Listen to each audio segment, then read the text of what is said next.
starting now? No, yeah, we're starting now. Hi, I'm Jeremy Nichols, and we're doing a Facebook Live event here at the Colorado Oil and Gas Conservation Commission meeting. Hi, Bruce. How are you? Good to see you. We do a Facebook Live event every Wednesday at 1. Oh, wow. So we figured we'd do it today at the Oil and Gas Commission meeting. Does it feel like a gathering? Is there going to be more people? Yeah, there's going to be more There's gonna people. be a We're going to rally. be doing a rally starting at 1:30. 1:30. Yeah. Is anyone Suncor bound? Do you know anything about that? Well, there's an event going on Thursday, and I know we're going to be there, and 350 is really the driving force behind that. And Leslie's in Colorado Rising too. Yeah. Yeah. Well, I got to get a hamburger really fast. It sounds good. I'll keep you posted on Suncor though. We're going to get something out tomorrow morning, and I heard something from them about that. Okay. And they mentioned the hydrogen cyanide thing, and so Yeah. I was kind of watching it. There are like 3 other things happening at the same time. there's a lot going on this week. We're still in climate strike mode. That's why. Yeah. Staying for the whole day here? I think I'm going to start. So I'm Jeremy Nichols. I'm the Climate Energy Program Director for Wild Earth Guardians, and I have Becca Fisher here with me. We are in Thornton, Colorado right now for the Colorado Oil and Gas Conservation Commission meeting, where they are set this afternoon to take public comment on new rules to put public health, the environment, and safety first. And these rules are being adopted because of a law that passed earlier this year called Senate Bill 181. And that bill effectively said that when it comes to oil and gas development in Colorado, that public health and the environment has to come first now. It was a watershed moment, big bill, huge. I mean, for decades we've been regulating oil and gas here and prioritizing what industry wants, and now that's set to change. And the Oil and Gas Conservation Commission is now engaged in a process to hear the public, and Wild Earth Guardians is getting engaged because we see a great opportunity to tighten regulation of oil and gas to ensure that the oil and gas industry is accounting for the true cost of its development, not the people. Because right now it's the people, right, Becca? The people that are forced to breathe unhealthy air, to deal with polluted water, and to deal with land disturbance and whatnot. Becca and I actually went out on Sunday with the group Earthworks. And Earthworks, in case you didn't know, look at our Twitter feed. Our Twitter feed's at Climate West. In fact, all our social media is at Climate West. And you can get the lowdown on what we did with Earthworks on Sunday. Some great footage. Great footage. We went out. Check it out. They use infrared cameras to expose oil and gas industry air pollution, which you normally can't see with the naked eye. But with their cameras, you can see it all, and it's very vivid, very disturbing. And it was great to see that firsthand and to see what they've been documenting for many, many months now. They actually have a whole campaign that's out to document the oil and gas industry's air pollution. Yeah, definitely check out the video of the drill rig emissions. Tons and tons of emissions, huge plumes from multiple sources. It's insane. Yeah, so check And it out. smelled awful. Yeah, Check it out. the thread on our Sure. Twitter feed. It's definitely eye-opening, and it really underscores why things are so out of control right now, and why there is such an urgent need to get a handle on oil and gas. So today, we're going to be sticking around for the public comment period. They're going to be taking comment on a bunch of proposed rules, including rules that would change the Oil and Gas Conservation Commission's mission, rules that would deal with cumulative impacts, rules dealing with what are called flow lines. Now, these are like little tiny oil and gas pipelines, but they have the potential to do great damage. Here in Colorado, actually, a flow line was responsible for an explosion at the woman's house north of here that killed her husband and her brother-in-law. And very disturbing. And so these rules are going to be super important for leveling the playing field and putting public health and the environment on the same footing as industry, which And they're long overdue, so very, very long. hoping they get implemented. Yeah, very long overdue, and of course they do need to get implemented. They haven't been proposed yet. There's not a rulemaking, but we're doing everything we can to ensure that the Oil and Gas Conservation Commission hears loudly and clearly from Coloradans that they need to go big or go home, and we hope that they hear us today. So we're kind of winging it today with our Facebook Live. Normally we do it in our office in Denver, at our Denver office. But today, because the Oil and Gas Conservation Commission meeting, we thought we'd just show up and do it live right here. We're at a recreation center in Thornton, and we're actually outside and getting ready with some of our friends to have a rally.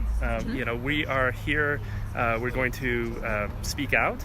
We're going to show people that there is overwhelming public support for stronger regulation of oil and gas, and so it's going to get fun, and it's great. This week we are still. I need some coffee first. This week we're still in climate strike mode, just so folks know. So last Friday, in case you didn't see, I'm actually going to put this right here. So last Friday there was a great climate strike march in Denver. There was climate strike marches all across Colorado and all across the country and the world even. Check out our Flickr page. It's just flickr.com, and it's Wild Earth Guardians. And we have great pictures from the Denver climate strike. And today we're continuing to strike for the climate, which is why we're out here getting ready to rally. I'm going to bring in one of our friends here when she comes back, Ann Lee with Colorado Rising. She's not the ringleader, but she's helping to convene us all for today's rally before the Colorado Oil and Gas Conservation Commission meeting. And we are, we're just here waiting, and we're just trying to catch people as they come in. Let's set that down over there. I feel like it's interesting. There's definitely a cop car over here and a CBS news truck over there. So definitely it's gonna get interest in this hearing and potentially the rally. So we'll see how it goes. It's going to get exciting. And we have somebody over here I'm going to go reach out to right now. Hang on one second.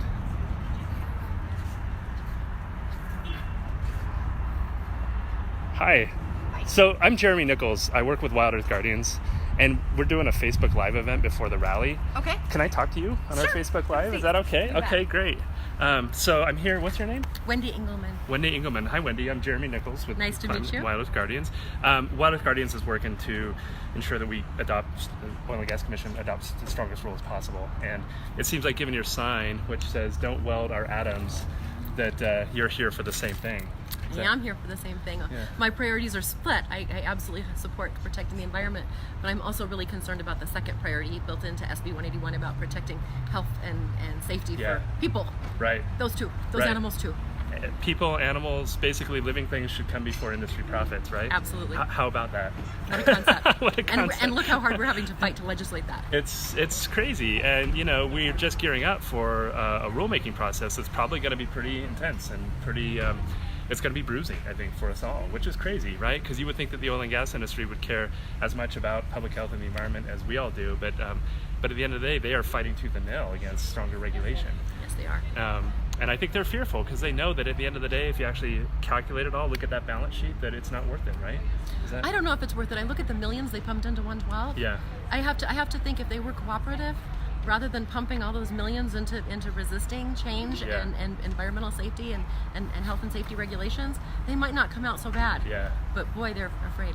Absolutely. So this is the proposition last year that was on the ballot in Colorado that would have imposed stronger setbacks. 2,500 foot setback, which is huge. Yeah. I mean, I get it, and that was not defeated by a whole bunch. It was defeated, but the millions of dollars that was pumped into that is tremendous. And a lot, and the COGCC was requiring a 500.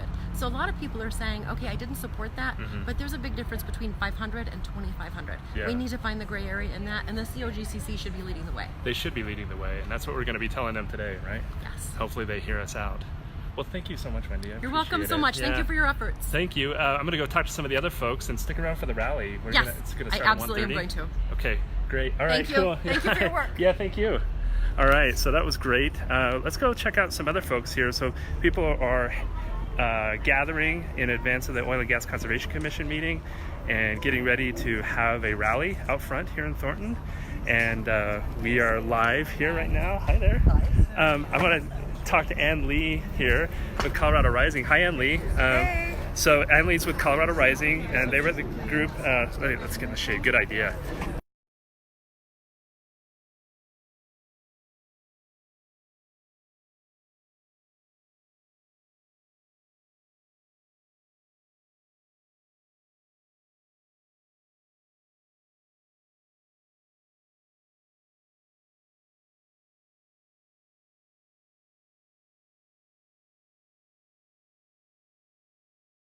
Thornton Rec Center, and we are out here to encourage them to uphold the law, to fully execute 181 before they continue permitting.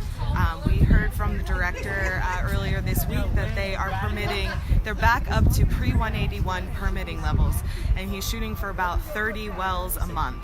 And this is with no protective rules in place as the law requires. So yeah, we're out here to tell them that we do not approve of this process. We think that this is going in a very bad direction. They need to pump the brakes, uphold the law. We want scientific data, peer-reviewed science, to be a part of this decision-making process. And until that happens, we won't be satisfied. Right, because right now it's basically drill first, ask questions later, right? Right. Which is insane. I mean, this is a dangerous, dangerous industry. It's destroying our air quality here. We have an F grade as far as our smog pollution goes. They're fouling our water. They're destroying our land. It's out of control right now. It really is. People are already feeling the impacts. We have places like Commerce City that are facing up to 200 wells, permits for wells right now. I mean, how can they possibly put that much in highly explosive industrial development in densely populated areas? I mean, this is unprecedented development that we're seeing, where you have 30, 40 wells condensed on a single pad. So to put that in perspective, that's the size of about 5 Walmarts that are going in 500 feet, 1,000 feet from people's homes. I mean, we have no idea what the potential impacts of this are, except for that it's very dangerous and it can be very bad, especially if you have a catastrophic incident like an explosion. Right, and tomorrow the Oil and Gas Commission is meeting in Erie, where this massive, what they call the Acme pad, is being proposed. And what a hell of a name. Acme, I know. It's like Wile E. Coyote, right? Yeah, it's right? Like, oh, boom, boom. But let's hope that's not what happens. Well, hopefully people will come out and speak out, and I know that Colorado Rising has encouraged people to show up and voice opposition to this Acme pad and to these development plans. And it's Crestone Oil and Gas, right, that's behind them? Right. This company is 95% owned by a Canadian teachers pension fund. Yeah. Right. It's not even an American-owned company, and they are trying to develop this 30-well pad, 500 feet from one person's home, about 200 feet from a small airplane, small craft runway that has about 2 hazardous incidents a year. It's mind-boggling to think that this could possibly go off under this new law that says that health and safety is first. Right. Well, that's it's case in point, a great poster child. So hopefully it'll help drive the turnout. So I shouldn't keep you. I know that everybody's getting ready for this rally today, and thank you so much to Ann Lee and Colorado Rising for all the work they're doing. And 350 back here, it looks like we have Micah Parkin and Deb McNamara, and oh, there we go. Oh, dang it, the dang inverted. Well, you guys can figure it out. You can figure it out, yeah, methane leak. I know, it's the downside of doing the screen facing on the Facebook Live, but we do our best. But this is great. We're getting out the sound system. We're gonna rally. We want the Oil and Gas Commission and Governor Polis in particular to hear us. That we need some big change. We need bold change. No more nipping around the edges. No more milquetoast, middle of the road oil and gas regulation. This is about really forcing the industry to start accounting for the true cost of its development. So hopefully we can get that message across today. And there's a lot of people that are starting to show up that are from this area. This isn't a matter of hardcore environmental activists, This is people who are impacted in their communities, right, Emily? I mean, this is... that's why the commissioner's doing these hearings out in the community, because it is affecting so many people, just across the Front Range, across Colorado, Paonia, Battlement Mesa. I mean, it's happening all over the place, and it's out of control.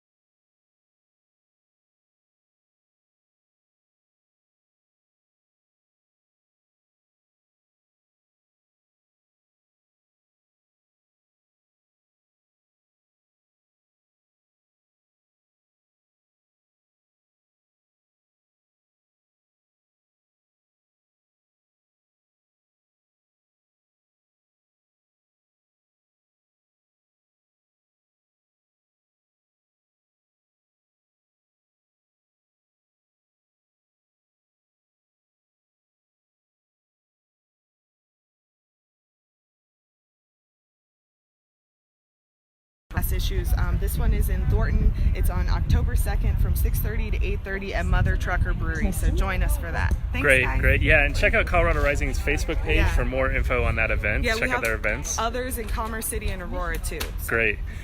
Yeah, so definitely if you're in the area, Thornton, Commerce City, what else? Aurora. I think we're going to do one in Broomfield most likely. Okay. And you can we have candidate scorecards. So if you can't make it out to the forums, you can check out their stance on the issue with the scorecards on our website. So check out the candidate forums. Yes, for sure. Definitely. Cool. Thanks, Ann-Lee. Thanks, Jeremy. Testing. Hello, everyone. Hey, we got Micah Parkin here with 350 Colorado. Hello, Jeremy. Getting ready to rally. And Micah and I just talked last week during our Facebook Live check-in. So we're doing our Facebook Live check-in on location here today, and just talked with Ann-Lee. And Micah, what are you gearing up for here with the Oil and Gas Conservation Commission meeting? Well, I'm just, as part of the Climate Strike Action Week, we have a bunch of our wonderful youth leaders who are here today to call on the COGCC and Governor Polis to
week.co, and you can see a full list of all the events in RSVP. Okay, that's great. And this Sunday, the 29th in Broomfield, is going to be a big event, right? And yes. we're really trying to get the turnout, get folks to show up.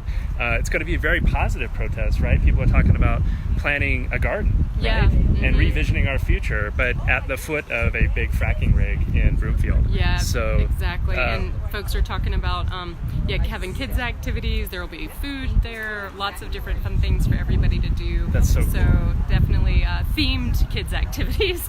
So it should be really fun. Please invite all your friends, and please come out to show your support and solidarity for all the communities who are trying to keep fracking out. Yeah, that's great. So if you can, show up in Broomfield, 4:00 p.m. At the Anthem Park, which is by Sienna Reservoir. Okay, that's great. Thank you so much, Micah. Thank you. Looking forward to that. It's going to be super exciting, so come out if you can. So, hi, can I talk to you? Sure. Okay, hi, I'm Jeremy Nichols. I'm the Climate and Energy Program Director for Wild Earth Guardians. Hi, I'm Sophie. Sophie? And what brings you out today, Sophie? I've been participating in the organizing of the different climate strikes over the past couple months, or at least last month and a bit. Yeah? And Micah asked for youth leaders to come out today to speak at the press conference and then at the COGCC hearing, and I just came out. I wrote something and that's great. So, and you're going to present this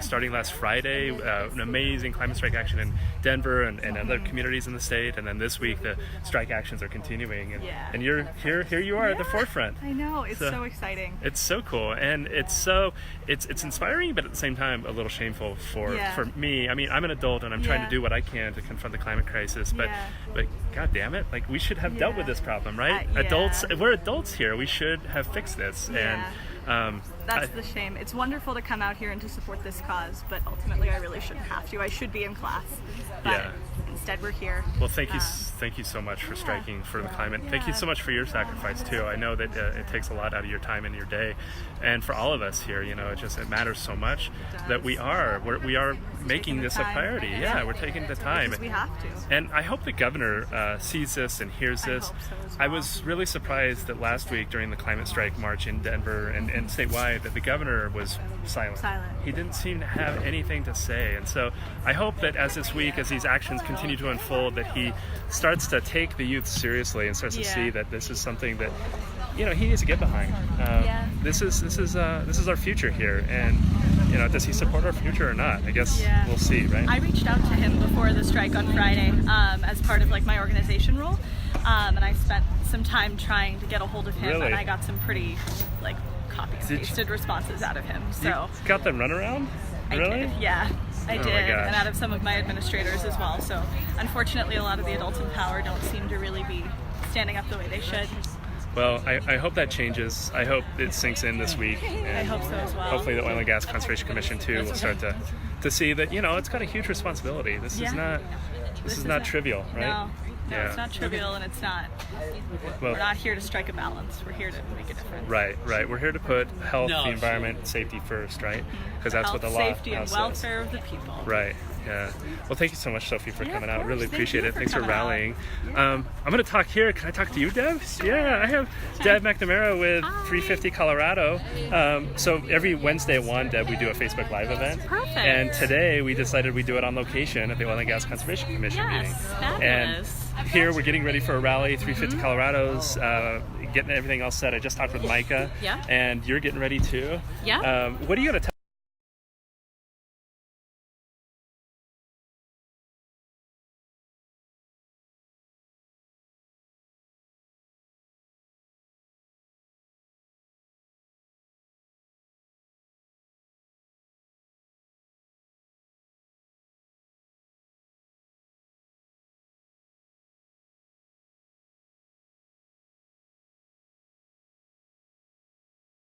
With Right, this timeout on process. fracking is what we're calling for. So there are a million reasons: health, safety, environment, wildlife, water, air quality.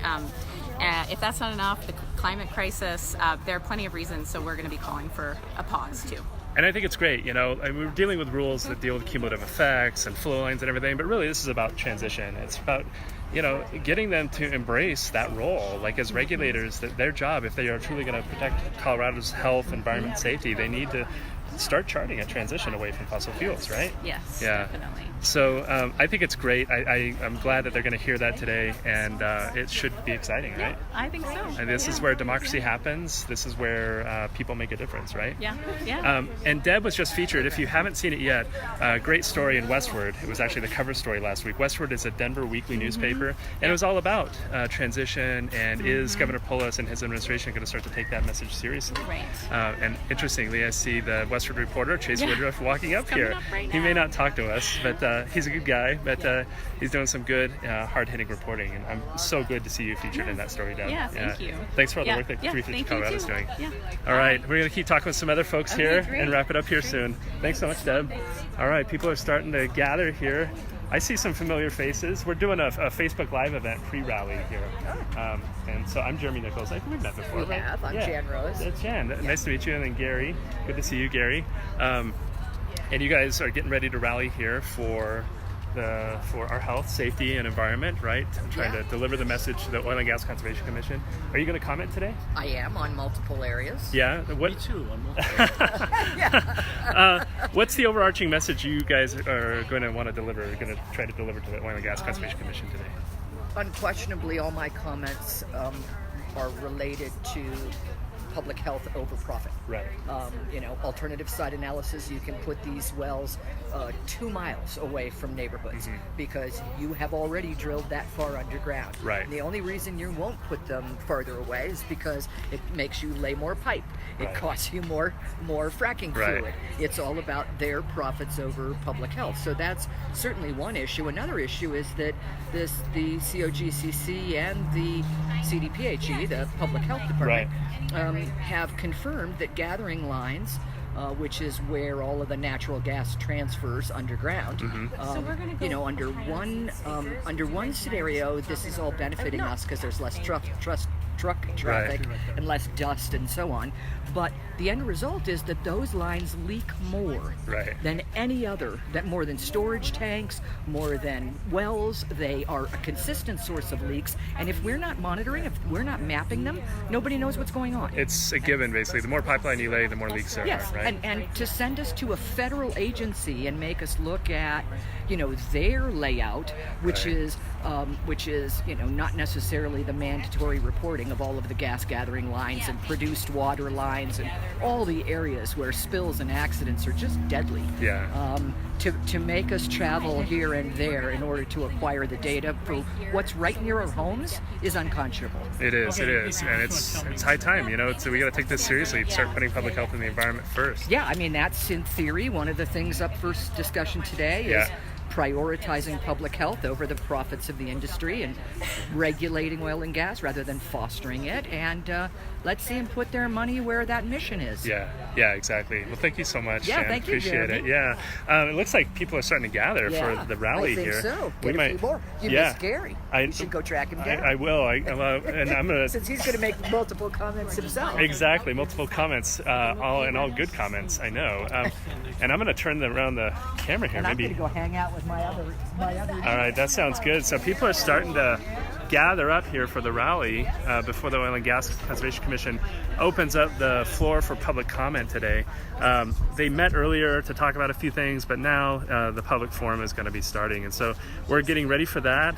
We're rallying here. We're gathering. And the Oil and Gas Conservation Commission surprisingly has preemptively gotten the police out, the Thornton police. There is not going to be any trouble here. I don't know why they're doing that, but I think it's an indication of how afraid they are of people. And it's really unfortunate because people are here to simply voice their concerns, to engage civilly in discourse, and to try to make a difference for their communities. So I hope the Oil and Gas Conservation Commission might take a different tack in the future. And there's no need to get the police out. There's no need to get the authorities here. We're simply trying to make a difference for Colorado and for our communities. So anyway, with that, I'm probably going to wrap it up here, and then we might go live again. So stay tuned. I think we'll go live for the rally that's going to unfold here, and we will. We'll talk to you again soon. So thanks so much for joining us. Join us next week for our weekly Facebook Live check-in every Wednesday at 1 p.m. Mountain Time. We are going to, next week, we're going to focus on other work that Wild Earth Guardians is doing to protect wildlife, wild places, and wild rivers from climate change. I'm actually going to be talking with some of my fellow co-workers here at Wild Earth Guardians, talking about the great work that they're doing to defend public lands, to defend endangered fish and wildlife, and to try to restore flows to western rivers. So anyway, stay tuned for more.